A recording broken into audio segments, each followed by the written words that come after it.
The title deed to the land of Israel is recorded in the Bible, which gives the Jewish people a clear and unclouded title to that land forever. It belongs to them, and it belongs to them only. People that share this view are called Christian-Zionists. They believe the Bible commands them to support and defend the modern-day state of Israel. Even Israeli leaders applaud and court the support of Hagi's movement. Now there are millions and millions of devout Christians who stand with Israel. So I want to thank you on behalf of all the people of Israel.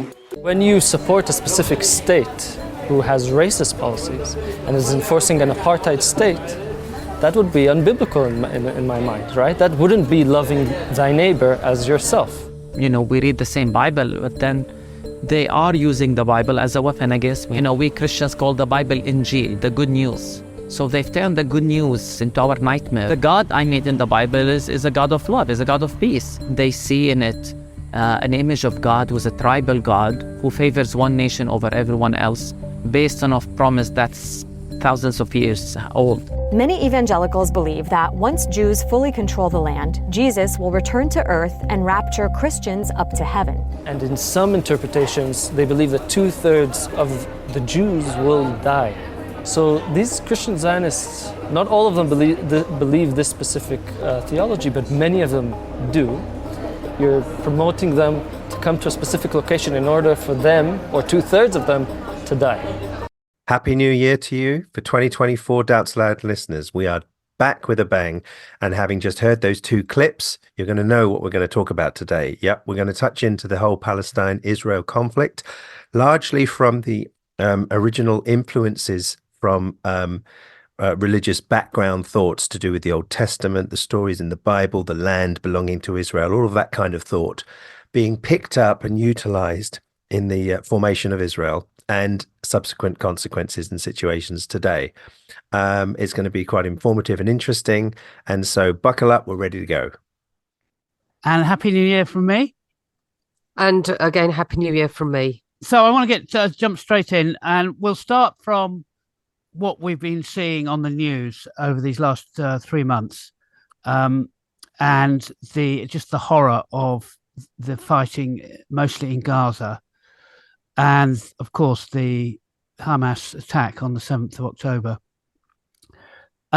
We want to look at it obviously from a kind of Doubts Aloud, more the religious perspective, but we don't want to lose fact of the just awful situation and the suffering that actually is the outworking of all of this. What would be good, I reckon, would be we'll give you the link in the show notes, but there was a talk by Benjamin Netanyahu very early on, I think before the Israeli operation in Gaza. And he said in this public, in Israeli, so it's translated into English by a translator as he spoke. But he was talking in a political setting, and he said something quite astounding, really. Shall I read it, or do you want to? No, if you can read it, yeah. So you must remember that you must remember what Amalek has done to you, says our Holy Bible. And we do remember, and we are fighting. And then a tiny bit later, and this chain of fighting heroes, this chain started 3,000 years ago from Joshua until the heroes of 1948. I think that sums up why we're going to be doing this topic, because the religious aspect and the backdrop, as we'll get into further on in this episode, really do show an influence of, I suppose, ancient Hebrew thought from the Old Testament, or the Hebrew Bible as it's called, and the New Testament as well. And then general Christian theology has had its impacts and effects even to the political situation today. And so what you've just quoted, Ed, is an incredible verse that needs to be probably or unpacked, because of how can you make such a link to what's going on there to what's written in the Bible is what we need to talk about first, I suppose. Yes, I found it quite shocking that he referred to Amalek. Yeah. You reckon it's from 1 Samuel 15? I will punish the Amalekites for what they did to Israel when they waylaid them as they came up from Egypt. Now go, attack the Amalekites and totally destroy all that belongs to them. Do not spare them. Put to death men and women, children and infants, cattle and sheep, camels and donkeys. So to whom was that command given, and by whom? King Saul, I believe. From And did it come directly from God? Yes. this ties right into the genocidal kind of text that we've read before, the Old Testament violence ones, and all the justifications that are sort of given. Yeah, that key word destroy we've unpacked in previous episodes. Exactly. Of the kind of destruction, and that being like a sort of almost a sacrifice to God, of devotion to God to do the destroying. I mean, it unpacks an incredible audacity of even thinking about linking such a verse when, even though he didn't actually state and read the verse out, but that story is profoundly disturbing on its own merits, even for a historical event coming from God in a religious point of view. And so to suddenly link it to their sort of, in a sense, revenge rhetoric for what happened on October the 7th, to bring this in and quote that is sort of like, I don't know, sort of it's sort of doing everything against what you'd probably think they'd want to be saying. Yes, it's not their best point, is it? No. They're trying to present themselves, well, I mean, without wanting to get political on this, but Israel obviously does want to present itself, as most countries do, as being on the side of right. And yet here they are quoting this verse that's so very disturbing and so very vindictive. And so very clear to what's actually looking like it's happening, because they've killed men, women and children.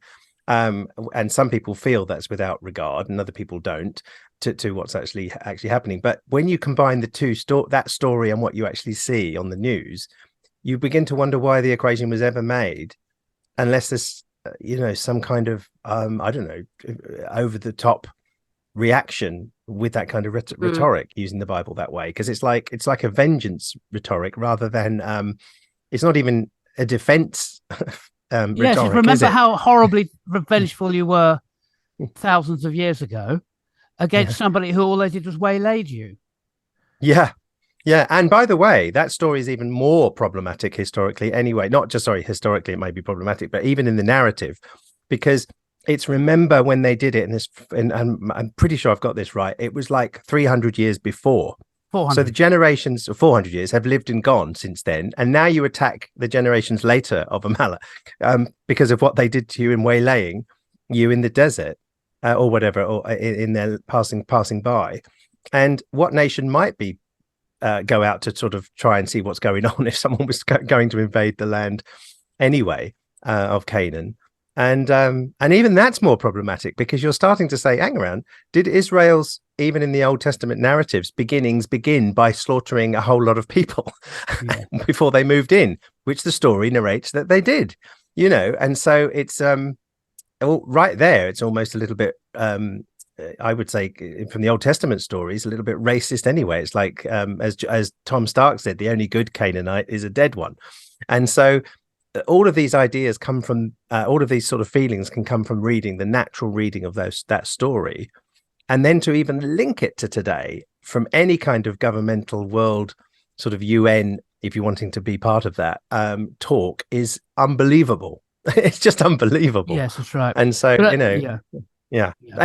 Yeah, I do want to somehow pull the rug out from under us, actually. Yes. I think Netanyahu is like Trump in that he is secular and he's using religion in deceitful ways to manipulate people. Okay, so what I want to do now is move on to actual people on the ground that maybe are people being manipulated by Netanyahu, but these are people who genuinely believe it. I've used the Guardian article from November, and I'm just going to use some words from actual people and that the journalist recorded. One of them is a 35-year-old woman in the occupied territories in a settlement, and she's pregnant, and she pats her tummy and tells the journalist, it, meaning the baby, is part of the war effort. She says, for thousands of generations, we have always had to fight to justify our existence. I feel the power of that history every day. We have all the biblical rights, historical rights, and moral right to keep ourselves safe here. Yes, I think it's worth mentioning that she's pregnant with her 6th child. Yeah. So she is part of this sort of policy of gaining land through settlements. Now here's maybe she's just a sort of wacky person on the ground sort of thing, but no, here is the leader of the regional council of that occupied area, and he administers settlements across a swathe of southern West Bank. He says these are the biblical lands that were promised to the patriarchs thousands of years ago, and they walked on these lands, and now it is my generation that walks here. I don't know, is this a good time actually to, Andrew, for you to give us a little bit of what the Old Testament says about all this, that would be the biblical justification from the Old Testament? Well, yeah. So I suppose if I was going to talk about the subject, I'd say that the whole subject of Palestine and Israel conflict, so called, is so multifaceted, so complicated, so complex, and so far-reaching back that you could be weeks. You could probably do a matter of fact, you could probably set up a podcast to be all about that on a monthly basis. And so we're just sort of touching into the religious maybe aspect that is be quite surprising for some listeners if they've not sort of heard about some of the things that we're about to talk about. But so in one sense, the focus here is on the religious backdrop to what might have influenced a lot of things in Israel's creation from a religious point of view, and to the issues that you just outlined, Fred, of people thinking that the whole of Palestine belongs to Jewish people because of the Old Testament promises. But then much of the other issues are to do with sort of last 100 or so years of political things going on, and land grabs, power grabs, colonialization, as people talk about it, or self-defense and protection for Jewish people, as people talk about it, which is all fair and fine to talk about all these things, but that's sort of another aspect of it all. But what really fascinated me was that I grew up in a environment where I was taught very strongly, just as even before, well, I suppose very early teenager, that Israel was very key in a Christian understanding to the end of the age, to the end times. That was the backdrop to my interest in researching the religious backdrop to it, in terms of why what we're going to talk about later will be of key significance. And so, yeah, so to link it to the sort of Old Testament was that Israel was the key to the end of the Christian story, if you like, because of the Hebrew Bible's narration and language about Israel as a term and as a people, and as being rooted and into a particular land on the planet, and so called sort of Israel and Judea, for that matter, and the split that was there. So in the Old Testament narrative story, you've got basically a whole story where Abraham, children of Abraham, sort of become the children of Israel, and they are particularly assigned to a piece of land, which is very, very key there in the Old Testament, and or the Hebrew Bible, as I like to now say more often. And that land, as we've just quoted from some people who feel the land is still for Jewish people today, is precisely because of these ancient oracles, as it were.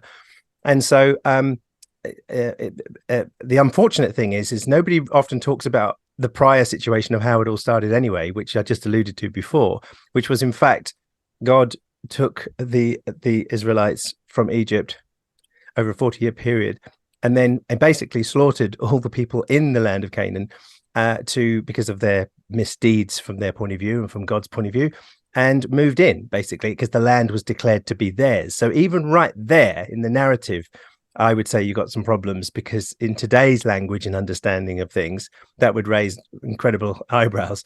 To even have a story that starts your own beginning with Amalekite kind of warfare and destruction of people, seeing the other who were in there as bad people to get got rid of.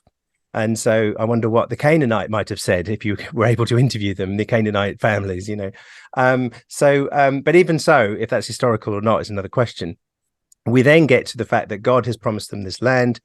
Here's another key thing, though, that what keeps them in the land is their behavior and following God's laws, the laws that were given on Sinai, and to live by the instructions of God. And therefore, it's very much linked to the land. The land will vomit you out if you disobey, keep you in if you obey. And that seems to be a theme that runs through a lot of the stories of the Old Testament. And there's verses, there's a couple of verses that I've got actually here that I can read out on this. And so this is very key, actually, that will come in to if we're going to bring Old Testament to use it to today in any kind of way, mustn't forget these things. Jeremiah 16, for example, says in this particular thing about Israel, or the people of God being in the land.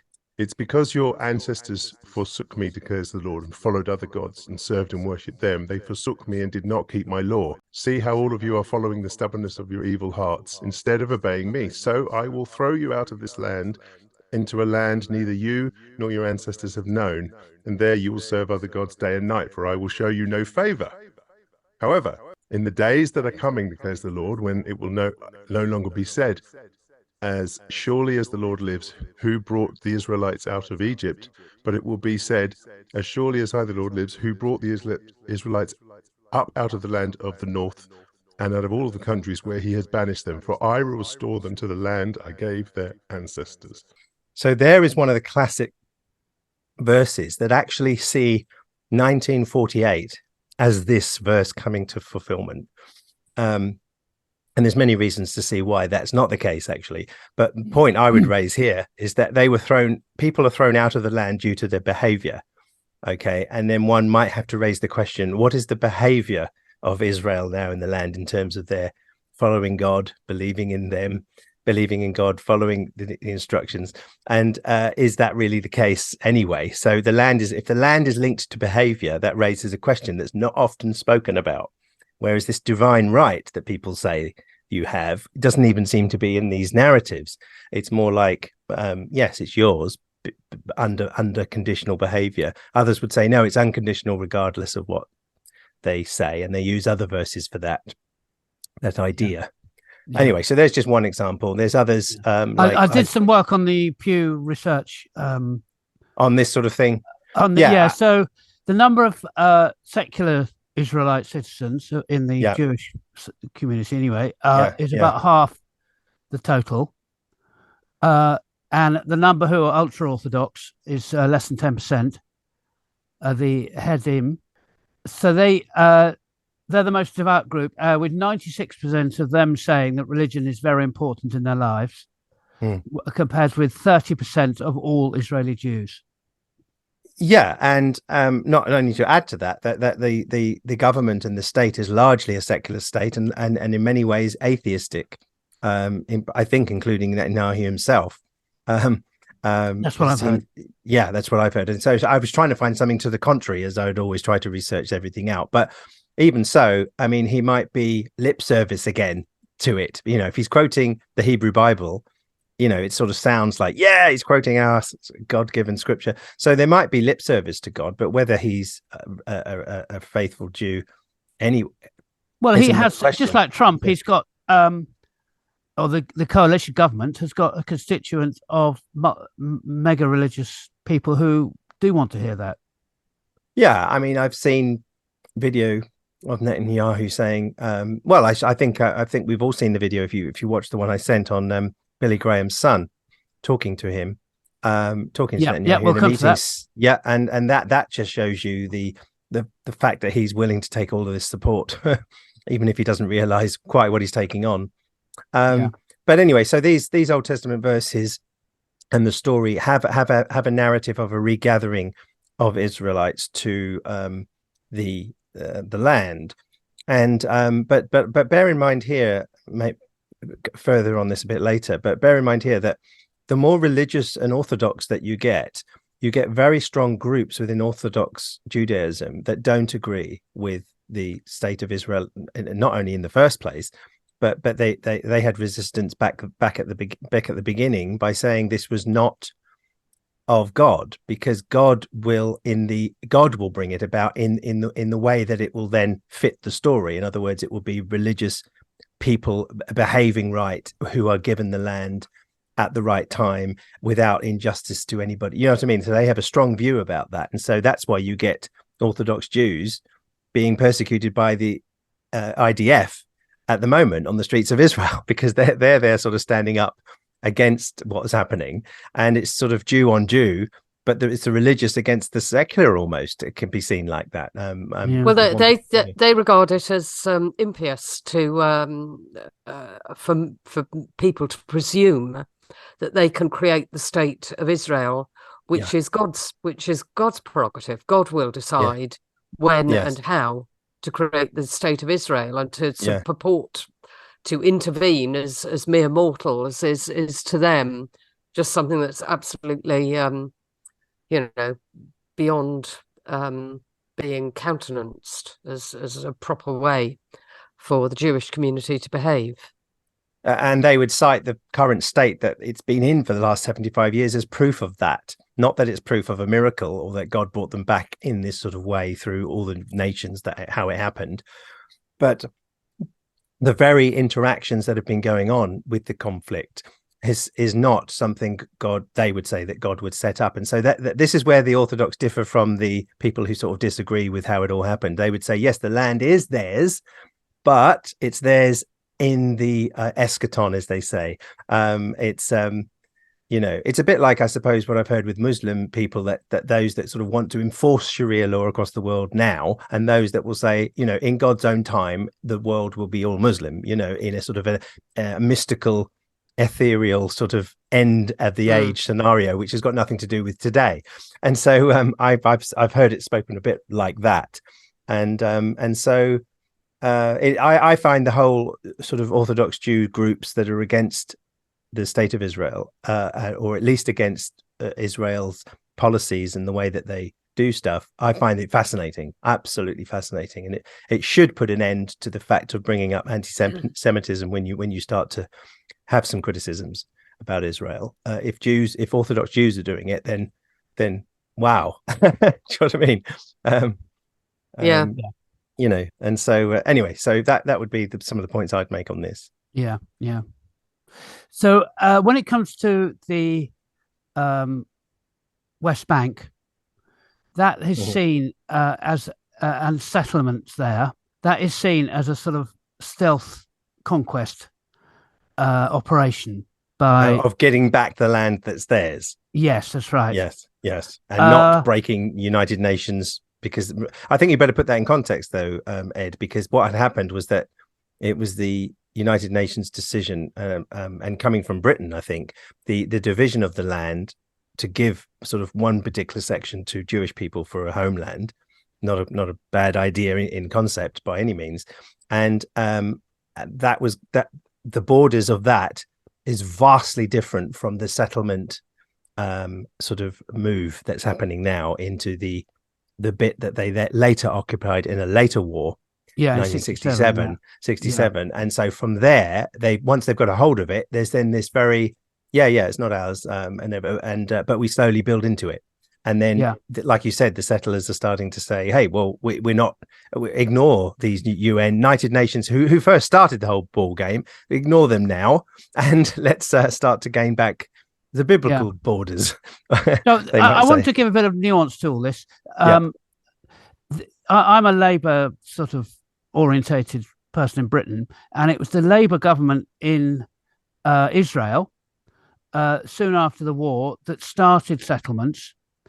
They were largely agricultural communities, and the purpose of them was entirely, in the minds of the government, a kind of like a buffer, defensive security kind of reason. That's the other side of the argument. Absolutely. And then, yes, and that's always been a public message by the Israeli government.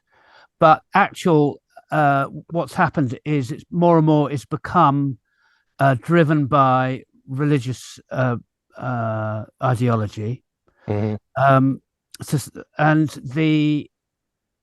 But still, according to a source, actually I used a source which I can link to, which is an American Jewish source, but they are trying to have a balanced view.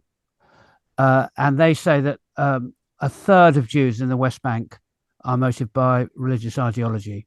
So that these ultra-Orthodox Jews are overrepresented in the settlers compared to the main, the 9% in the main population of Israel. They are about a third, and they think that about a third of Jews in the West Bank are motivated by religious ideology, and a lot of others are Zionists, but not necessarily for ultra-Orthodox sort of reasons. And then a lot of them are just wanting to find a nice, cheap place to live.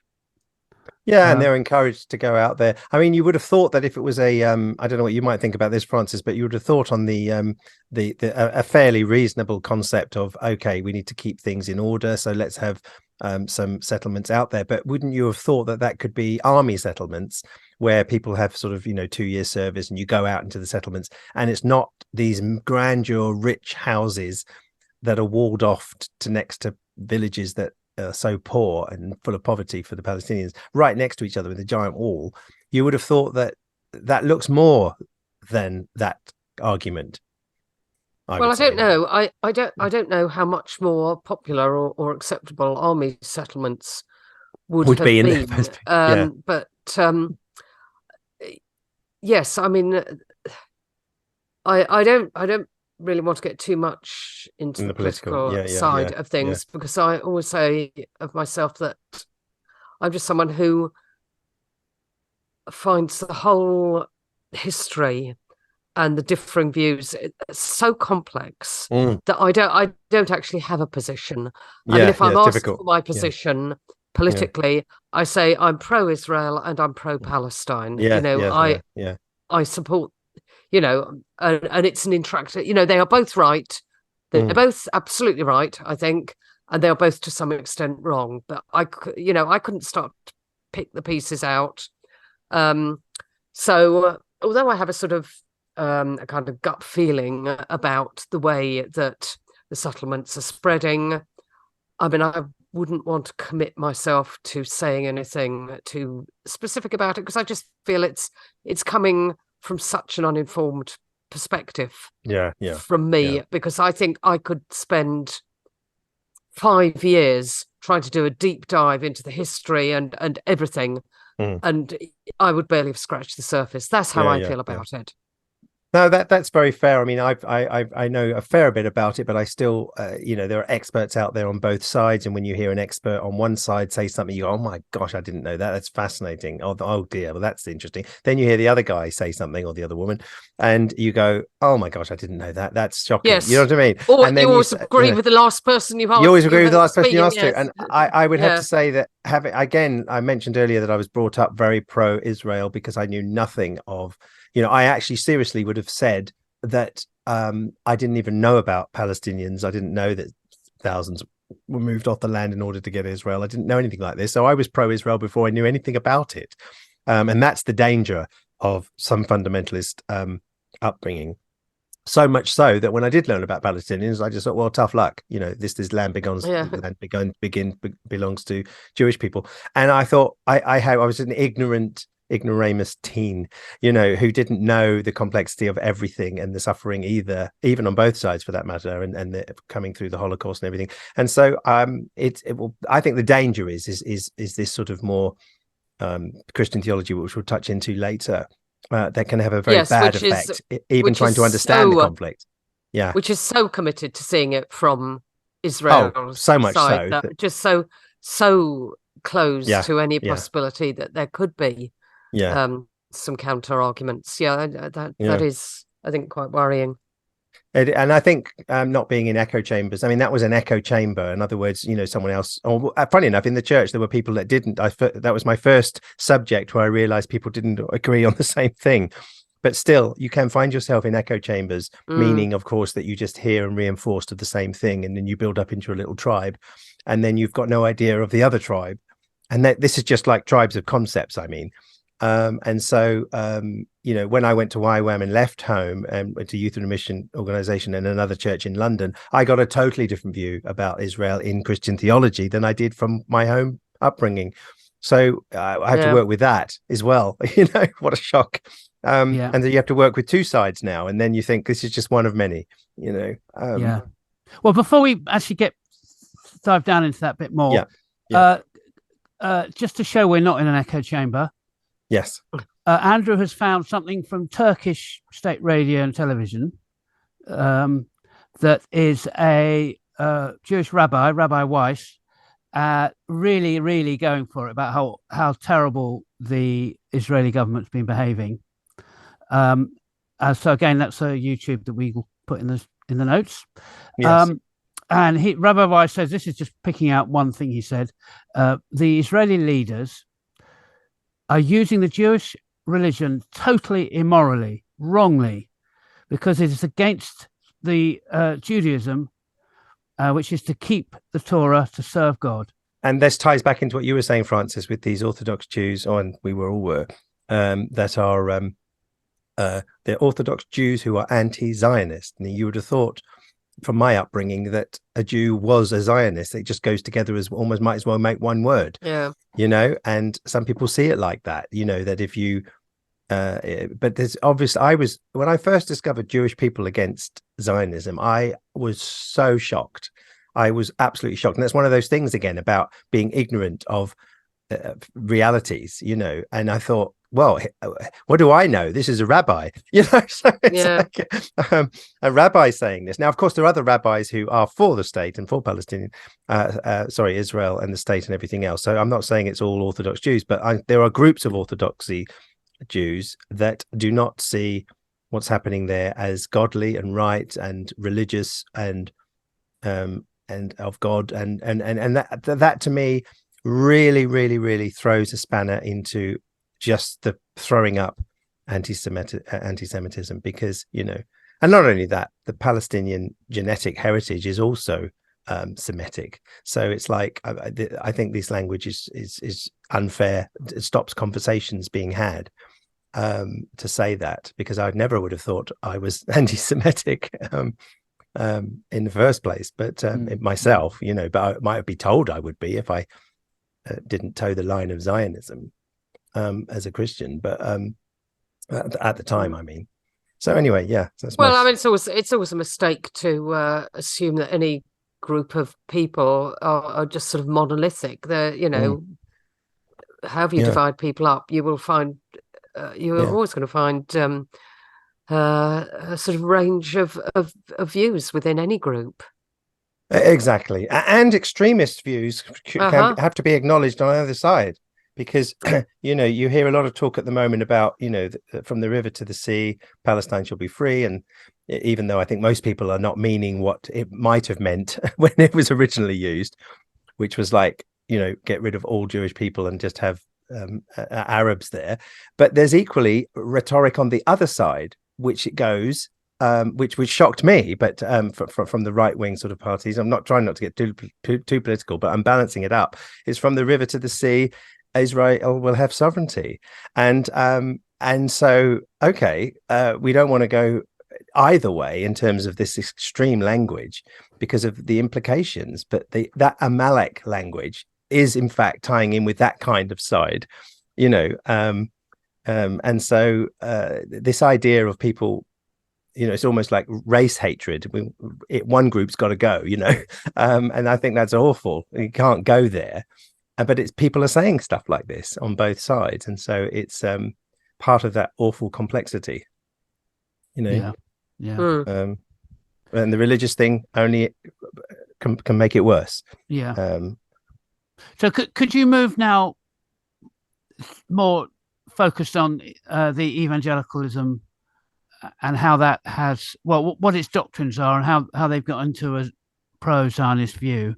Yeah. So so that would be just tying it back into my mentioning of when I was a teenager, influenced by the teaching of Israel being so key, in a way that's vastly different from any Orthodox Jew view of things, or any religious Jew. It's vastly different. It couldn't be so different, but it's part of a package of theology that's tied up with a phrase called Christian Zionism, and so Christian Zionism, I didn't know this at the time. I didn't say, was taught something at 12 and go, that's Christian Zionism. It's what people call you, isn't it, when you have views and things get named.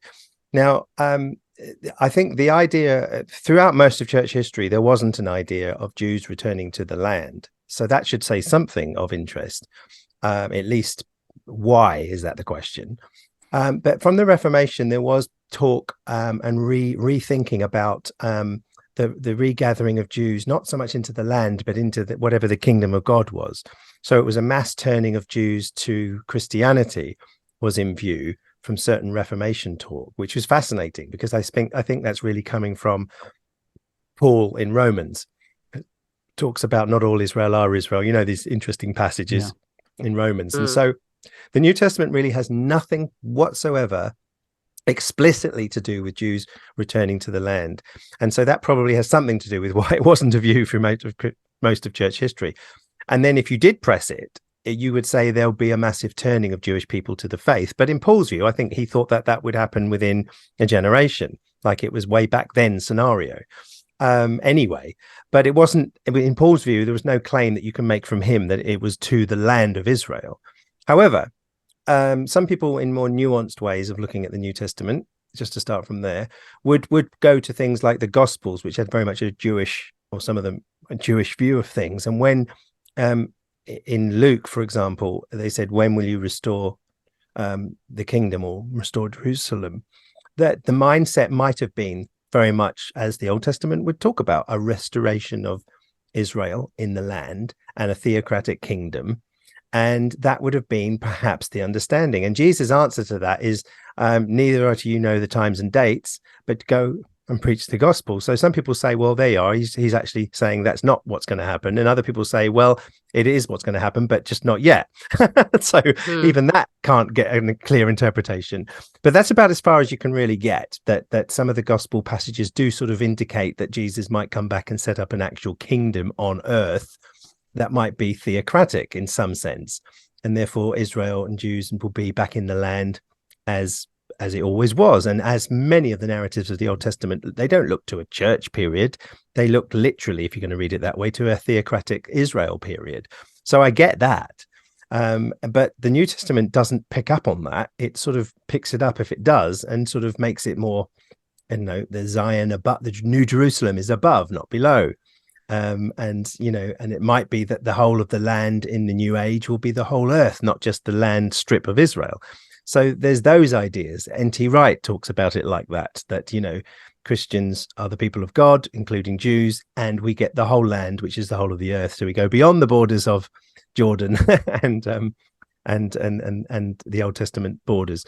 So you can still have a very literalistic view of some of these passages, but in a very expanded way. However, basically, Christian Zionism didn't start until sort of the late 19th century. The mid 19th century, possibly about 50 years before Jewish Zionism.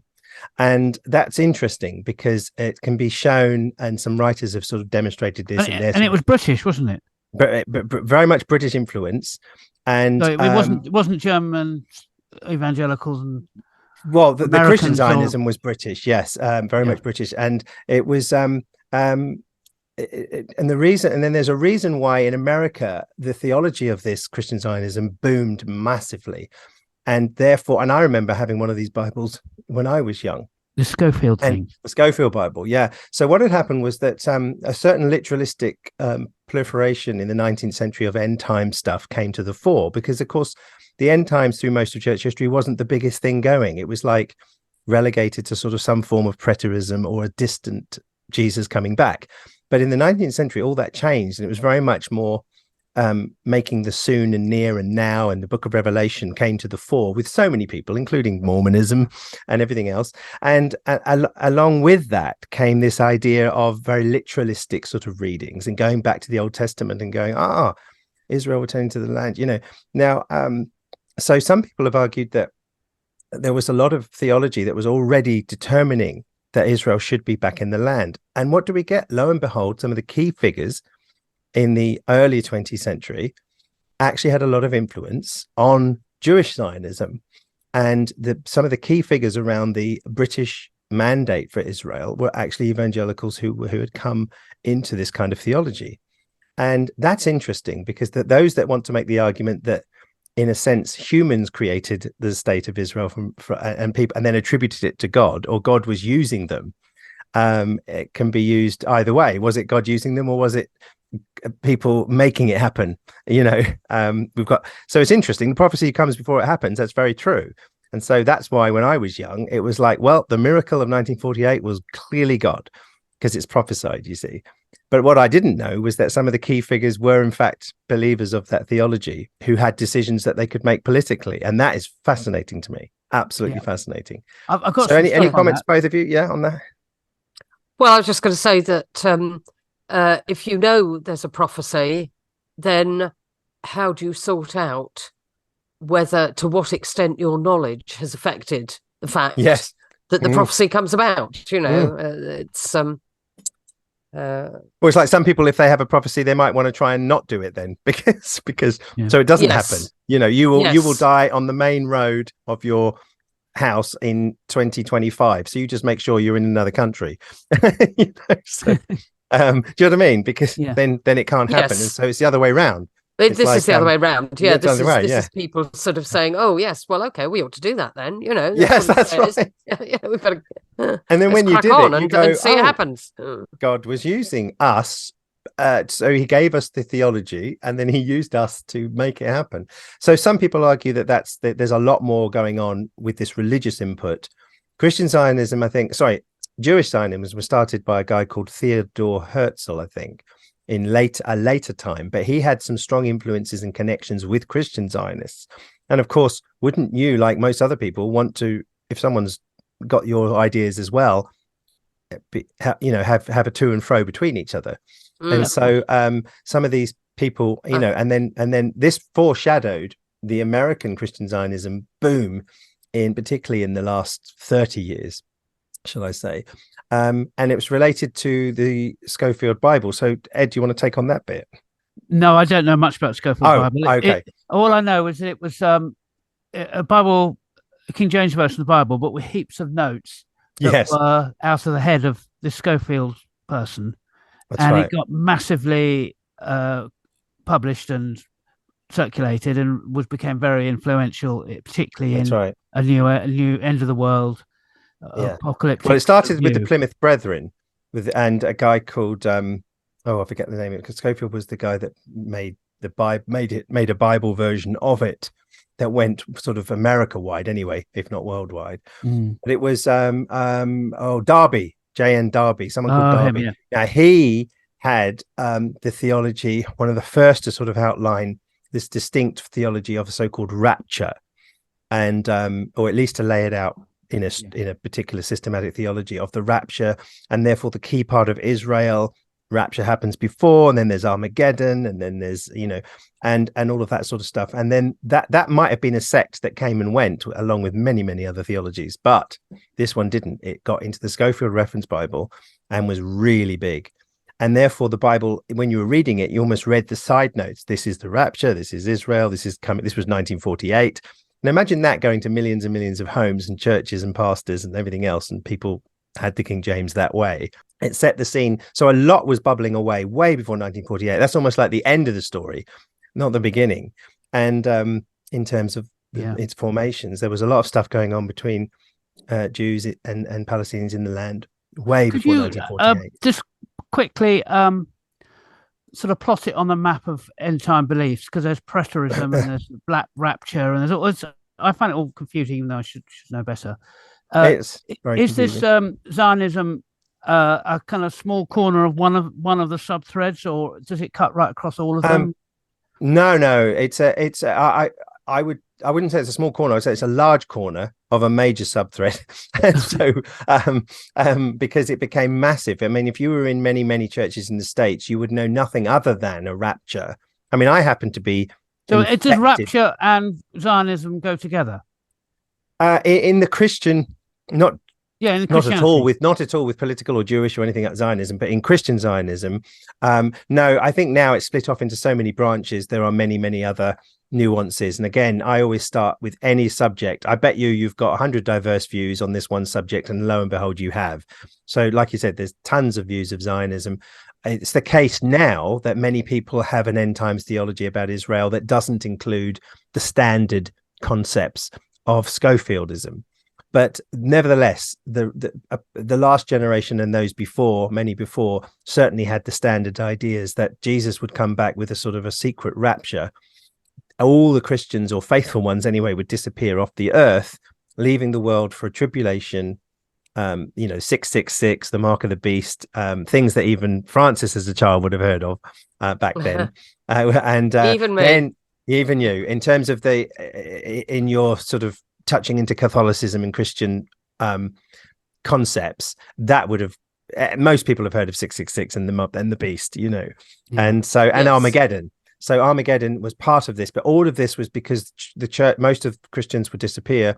The world goes through a horrible tribulation in which many people die. And one of the shocking things about it, of this particular theology, is that through Armageddon, 2/3 of the Jewish people living in Israel at the time will be killed in a horrific way through the Armageddon warfare.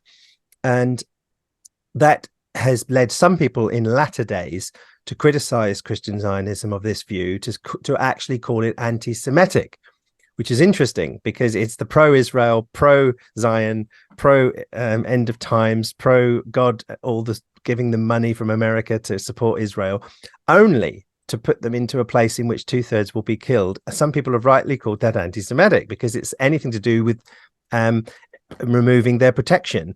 So I had one praetorist evangelical said, you shouldn't be getting people into the land, we should be getting them out. So that, as Jesus said, flee to the rooftops. Why don't get them out now? And so so some people call Christian Zionism of this ilk, like the Jerry Falwells in the past, or the I think John Hagee is the big name now in the States, who has millions of followers, and they donate millions of pounds to Israel. Only to have this theology that's probably kept onto the side to say, actually, 2/3 of all you Jews will be killed, of course, before Jesus comes back to reign in the millennium. Yeah. So this is what I was brought up on. This was the theology that I had naturally around me, and it took a long while to sort of get out the system by the time I was in my sort of early 20s.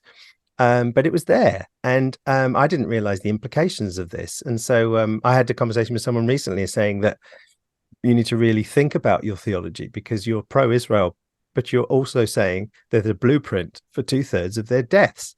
And I said, how does this tie into their protection and to and I think the person ended the conversation at that point actually and didn't carry on because it was something that was quite, I suppose, maybe hopefully it was something to think about, Yeah. And so anyway, so that view of Christian Zionism and pro-Israel end times theology has been so prolific in the United States, particularly in the Southern Baptist circles, that it's become a norm for many people, only to be shocked when other Christians around the world don't see it like that at all. And so you realize that it's a large vocal movement rather than Christianity as a whole. What's interesting to me, before you get too into that, is there's a big British story here as well.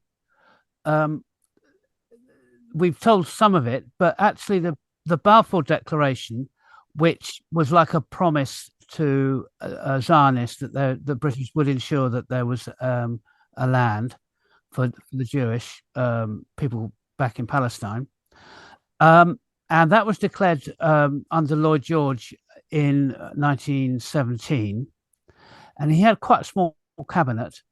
And I'm getting this from again, I'll link it. It's called the Balfour Project, is the publisher of this webpage that I've got this information from. And again, it's got a group of British individuals, so that it doesn't sound like it's anything but secular, wanting to promote awareness in Britain of Britain's historical involvement in Palestine, Israel, and advocate equal rights for Israelis and Palestinians.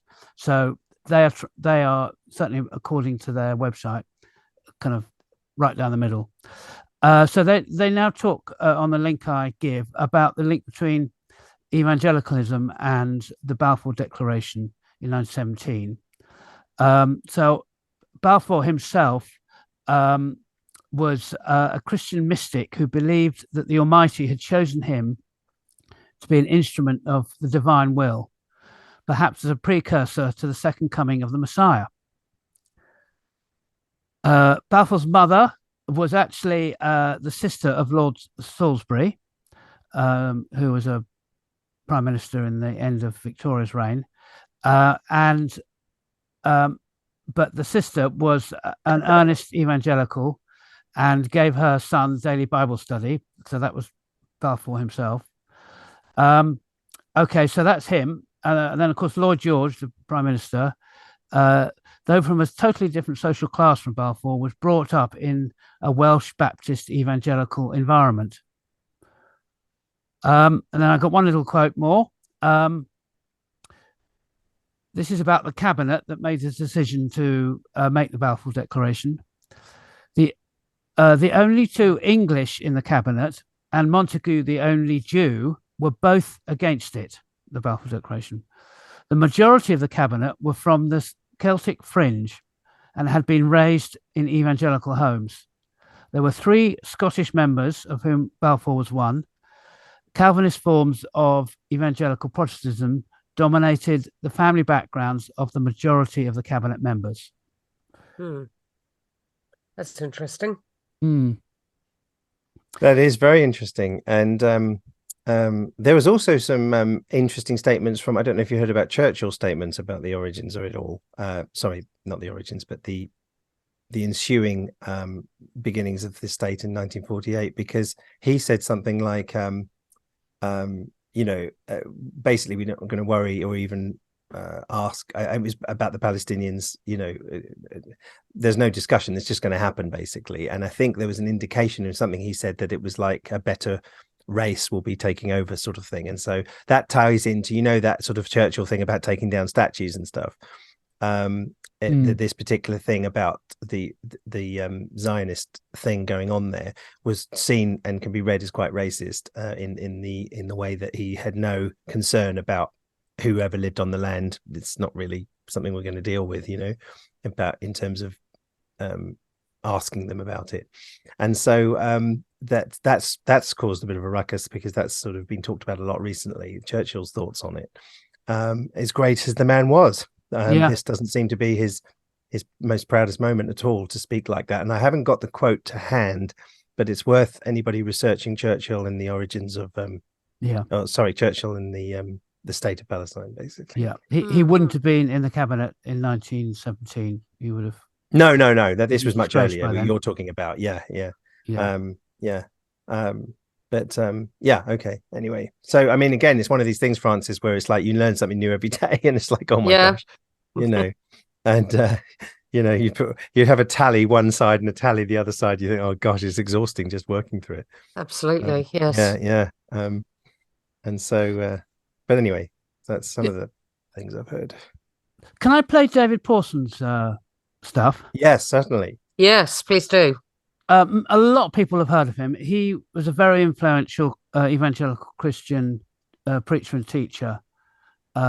His heyday, I guess, was the 80s, I guess, 1980s. And he, in Britain, was a big driver for, in his age, the pro-Israel kind of doctrines and thoughts. And towards the end of his kind of working life, he did a talk, I think in America, at a conference, and so I've got a nice clip from that. But we mustn't exaggerate the return of the Jews to the Promised Land, and people do. Firstly, only half of them have gone back. It's taken well over 120 years for half of them to get back. Just suppose it took another 120 years for the rest to get back. God has his own way of bringing them home, and one is by arousing anti-Zionism feeling, anti-Semitic feeling in the countries where they are comfortable and assimilated, and America is the foremost of that. But believe me, anti-Semitism will grow in America. And life for Jews will become more and more difficult in America. God wants them back, and he has promised to take them back from every corner of the globe. So the first thing to say about the return of Israel to the land is only half of them are there yet. And the other half have to be brought back and make aliyah. So it's not as if they've all come back and re-established the state. And they've only got a quarter of the promised land.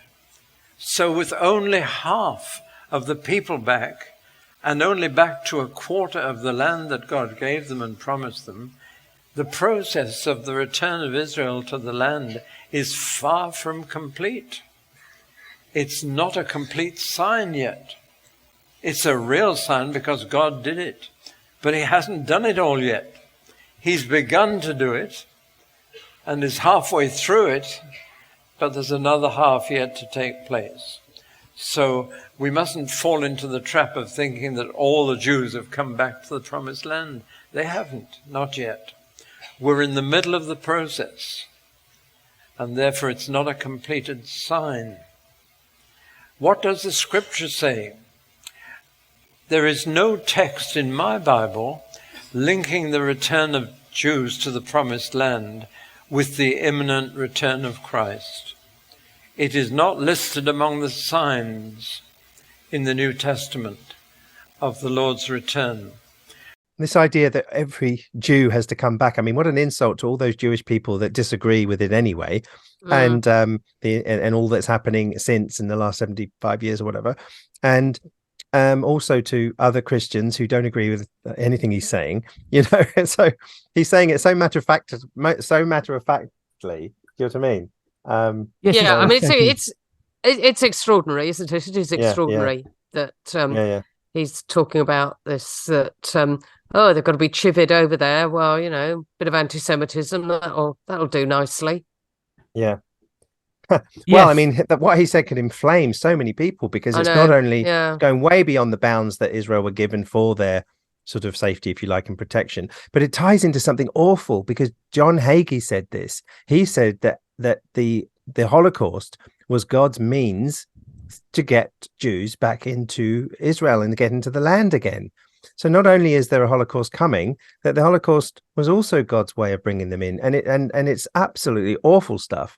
That some people feel, and I think even David Pawson have said the Holocaust was God's punishment on Jewish people as well. I'm pretty sure that he did say something like that. So no wonder. But it's all of a piece with what he did say there, and that is God generating anti-Semitism in the US to get the Jews to come back, and so therefore the ultimate anti-Semitism was the Holocaust, and then John Hagee makes the clear link. This was God using it to bring them back. And it's like, this is like, I mean, talk about people calling these people anti-Semitic. They're kind of in a very weird way, very anti-Semitic by being very pro-Semitic and pro-Jewish. It's like, it's really, really strange one, because the Orthodox Jews would be horrified to think that God was, using this, the current state of Israel was brought about because God brought about the Holocaust.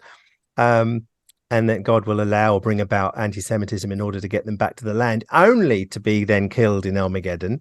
And I think in David Pawson's view, he doesn't believe in the rapture, but I still think he believes in, they call it the time of Jacob's trouble in the Old Testament. And that's the time of this slaughter.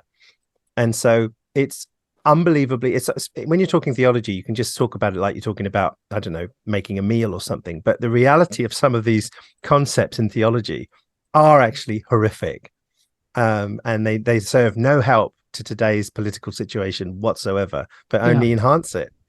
What they're saying is that God is the agent here. God is deciding to drive out all these Palestinian families and farmers from the Yeah.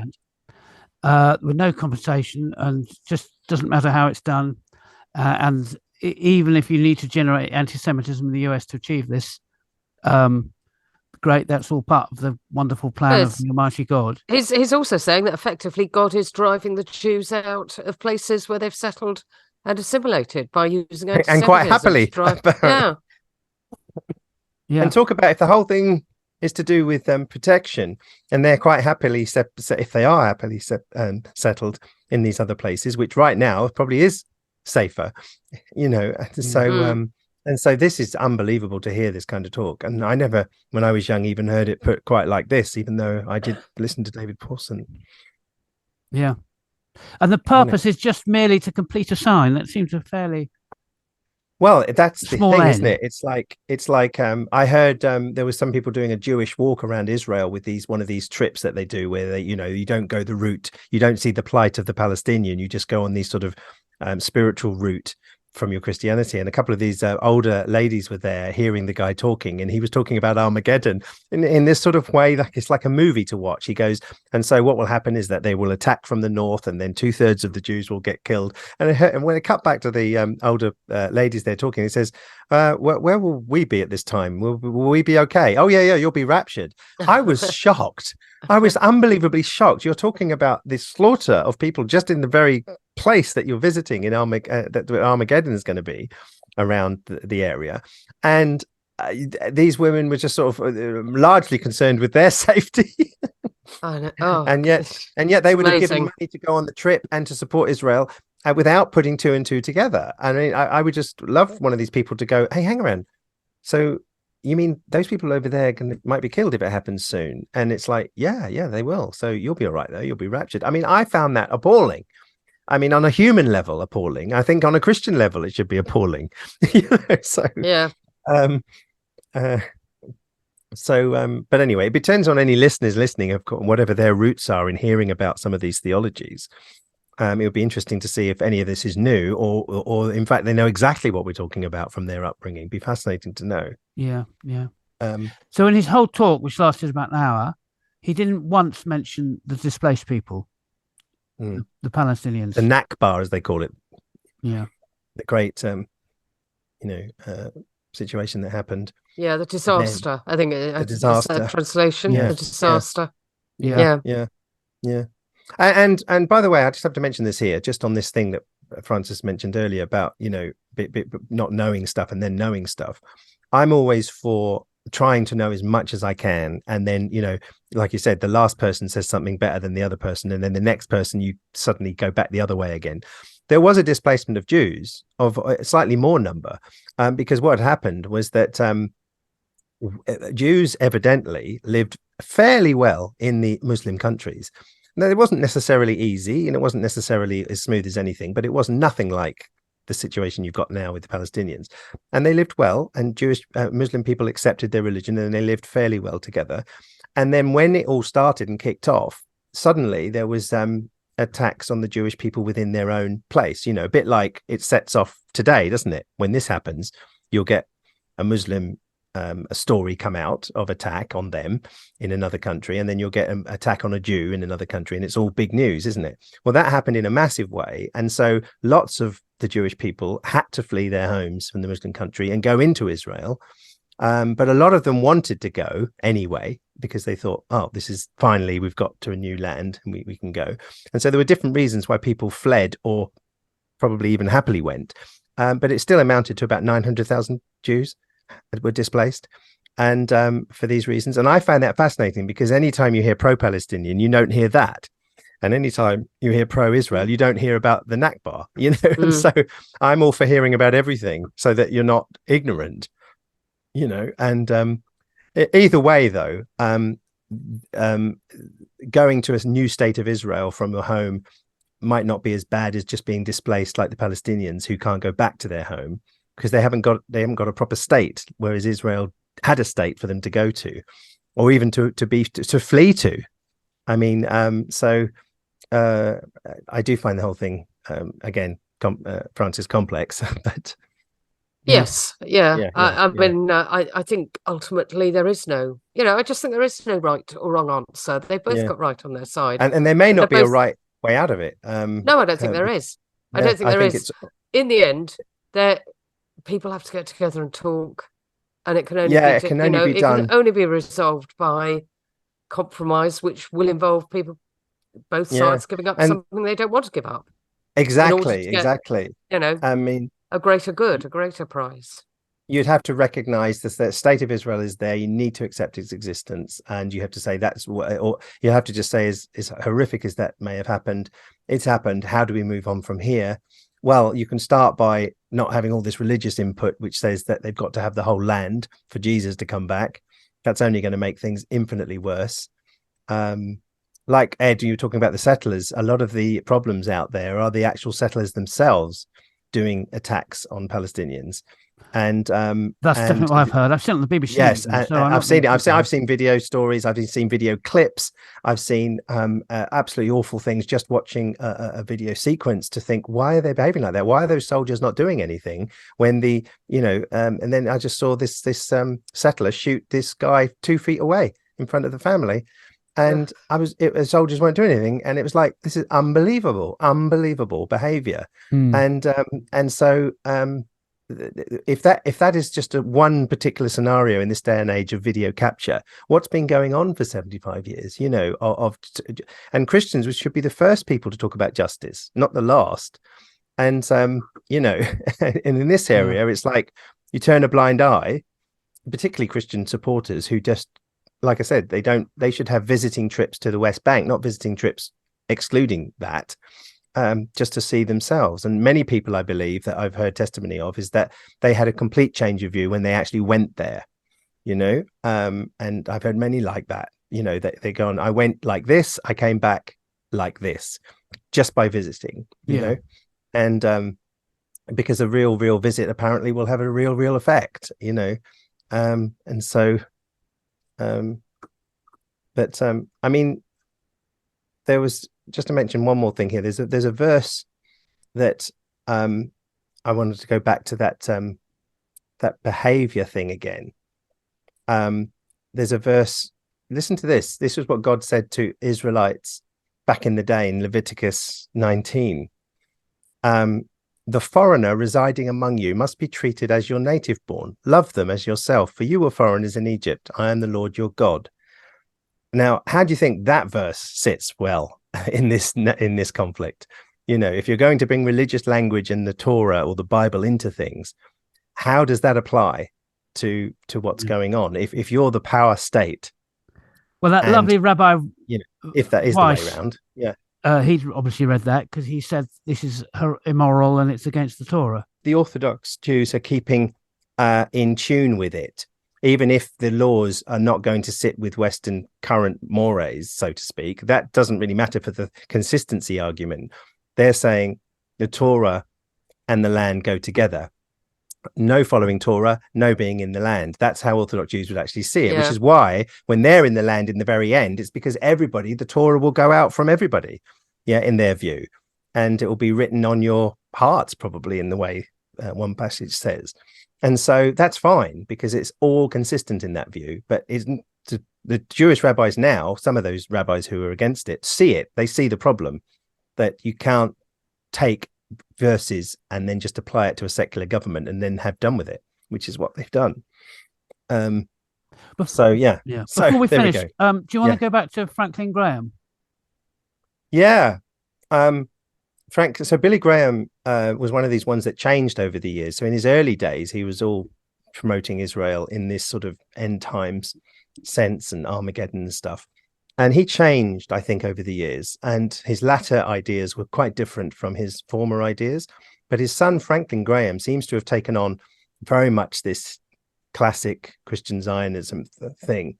And what's really I find bizarre is you've got these Christian views and people who teach their Christians in the church, and it's all like ethereal, like from an ivory tower, and it's just like what I call comic book theology. It's just like it's over there. But he actually went to meet Netanyahu since this October the 7th thing, Franklin Graham, Billy Graham's son, and he was just simply talking about well, we're supporting you, we in America, sort of as if they all are. And Israel is very important, very key to God's purposes. And Netanyahu was saying, well, thank you so much for your support. We know that millions of people support us, and it's wonderful. And I would just like to have stepped in and say, now, can I just ask you, Franklin, if you think Netanyahu and a lot of others might be killed in Armageddon as part of the blueprint, and see what he says to that, because that's where I think, whereas Netanyahu, as you'd said before, is just taking all support you can. And if we've got millions of Christians supporting us because of their love of the Bible view, then we'll take the money and laugh at your theology, is what I would probably say. Well, that seems to be what's going on. Yeah. Well, what amazed me about that exchange, and of course, there'll be a link to the YouTube. Yeah.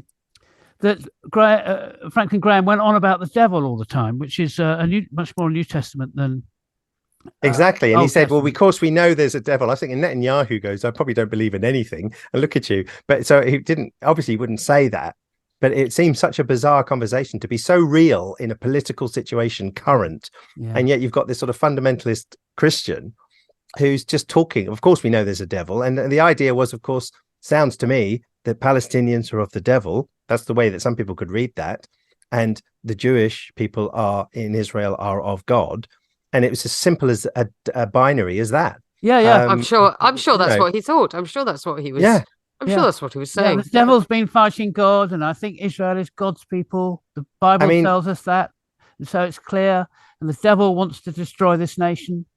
So kind of standing back, do you have any kind of thoughts about what this tells us about the world, about religiosity, about whatever?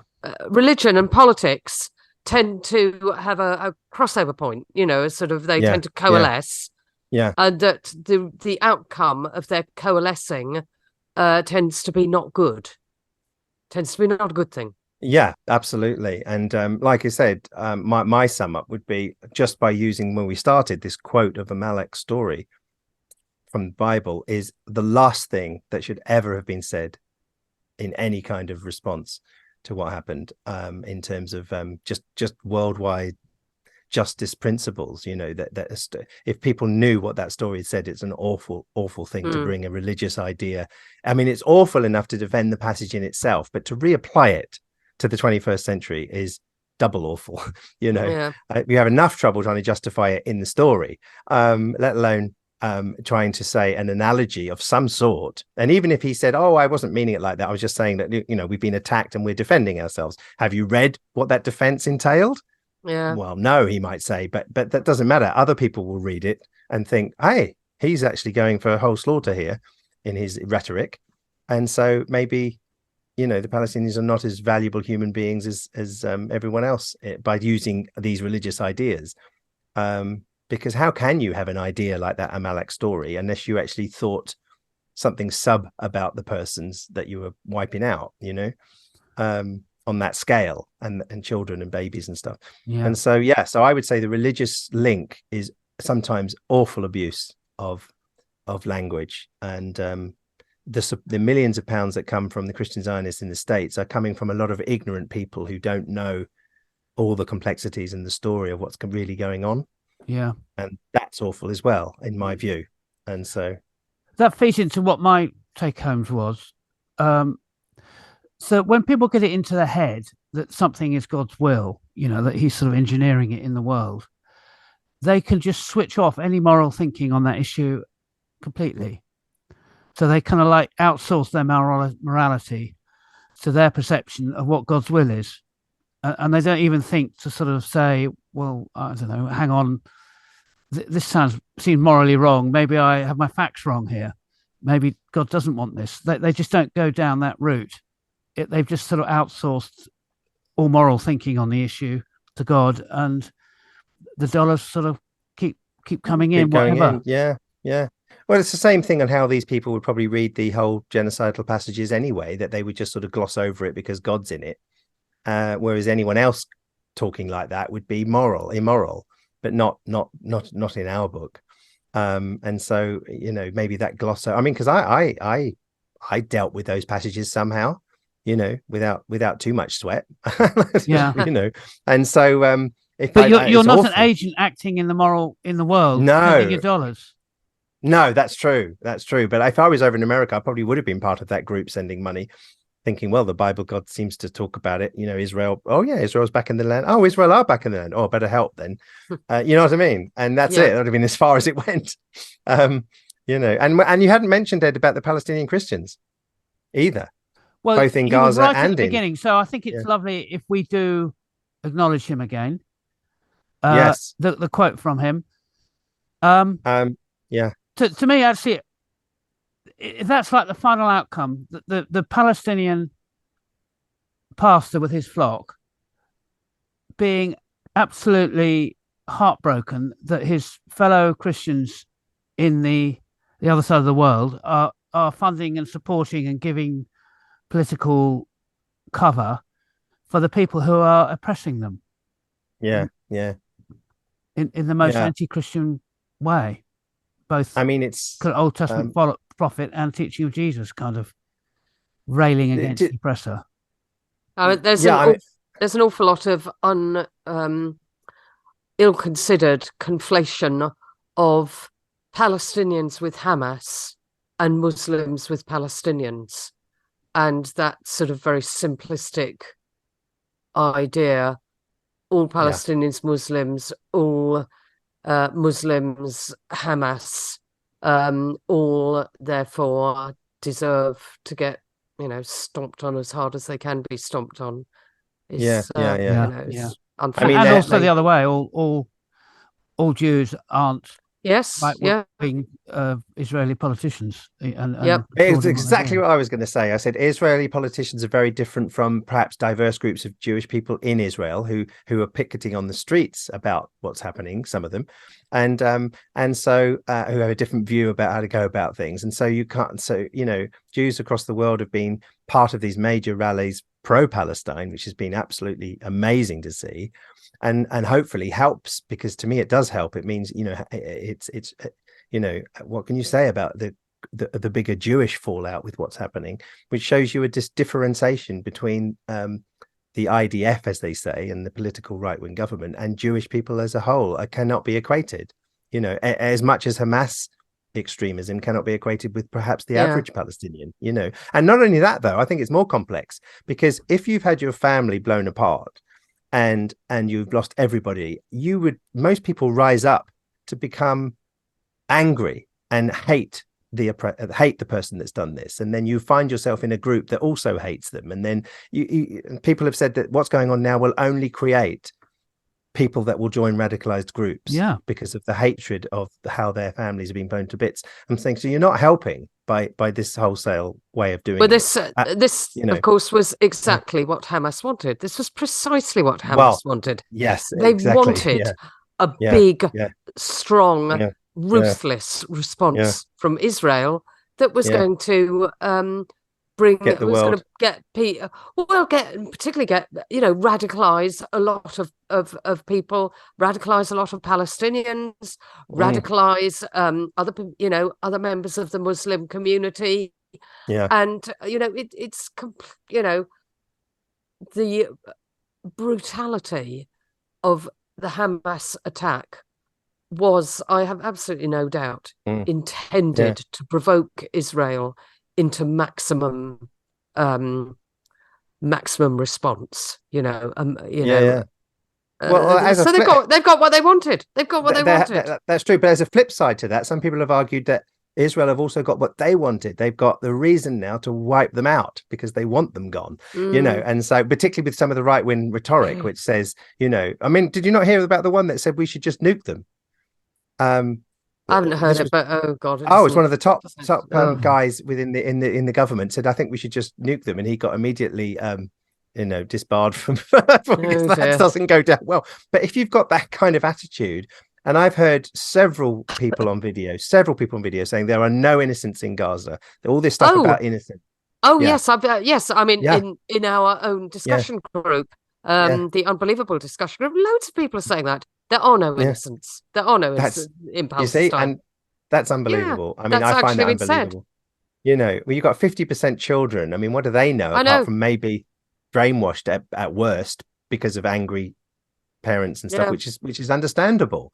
But apart from that, what do the children, when you see these people, you just think, I can't accept these human beings as these children, these babies can be anything other than innocent, as opposed to, we're all completely for Hamas. You know, it's like, I just find that unbelievable to accept, you know, in the same way that all Jews are not the same. They hate the government. Some of the Israelites hate the government.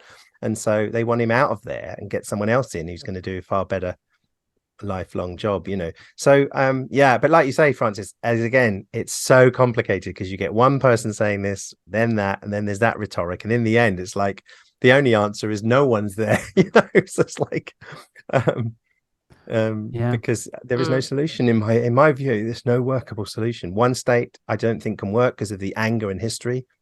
Two states won't work because the other one, well, Netanyahu doesn't even want them to have a state now because look, they'll only get an army and bomb us. And then they want the whole land anyway, for whatever the reasons we've talked about, biblical or just their aim is to get the whole land. So it's one of the most awful subjects to have to actually talk about, but we've done it. Yeah, at least started it for anyone to go away and research. Do you want my little bit of creative writing that I've done for the occasion? Yep. So this is sort of inspired by some BBC journalists. There's John Ronson, who's brilliant, and Gabriel Gatehouse. And their kind of style of journalism is they kind of tell a story of how we've got to where we are. So Gatehouse did the January 6th riot thing called The Coming Storm, which is a podcast I'd recommend.